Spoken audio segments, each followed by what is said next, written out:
Municipality of Manaoag is a first-class municipality in the province of Pangasinan that has a population of 76,045 people.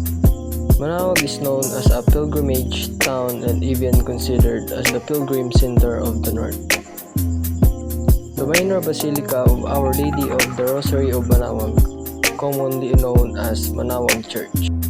Kilala rin ang Manaoag sa pagbebenta ng tupig, puto at iba pang mga kakanin. At kilala rin sila bilang isang nagtitinda ng kandila at mga rosaryo.